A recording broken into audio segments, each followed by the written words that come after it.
वो अता करे तो शुक्र उसका, वो ना दे तो कोई मलाल नहीं। मेरे रब के फैसले कमाल हैं, उसके फैसलों को ज़वाल नहीं। अस्सलाम वालेकुम व्यूवर्स, कैसे हैं आप सब?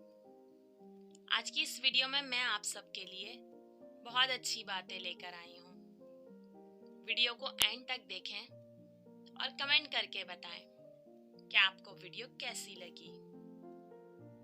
वीडियो शुरू करने से पहले मेरा आज आप सबसे एक सवाल है कि जब आप बेबस हो जाते हैं और दुनिया का कोई भी इंसान आपके दर्द को समझ नहीं पाता, तब कौन है जो आपकी सुनता है और फिर उसको सुनाने के बाद आपको कैसा महसूस होता है?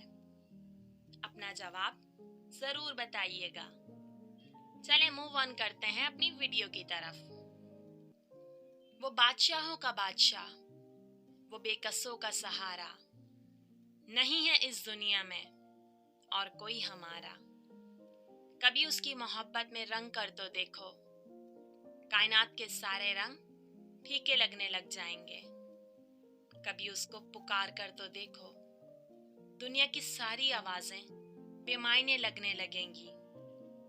वो तो तुम्हारे हजारों गुनाहों के बाद भी तुम्हें ढांप कर लोगों में इज्जत देता है, और तुम हो कि उसको पुकारना ही भूल जाते हो। वो तो तुम्हें हर पल याद करता है, और तुम हो कि जब बेबस हो जाते हो तब उसे याद करते हो। वो तो तुम्हारी हर लम्हे की पुकार को सुनता है, तो तुम उसे पुकारो तो सही। वो सुनता है, वो जरूर सुनेगा और राजी भी हो जाएगा। तब तुम्हारी तड़पती रूह को तस्कीन मिल जाएगी।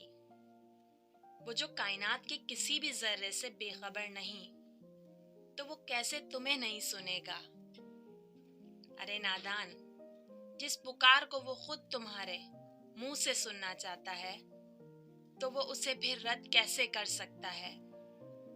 तुम उसकी मसलियत का अंदाजा भी नहीं लगा सकते, पर वो तुम्हारी हर तकलीफ को जानता है। मैं तेरी रहमत से बिल्कुल मायूस नहीं हूँ, बस मेरी परेशानियों में मेरे लिए आसानी अता फरमा। आमीन।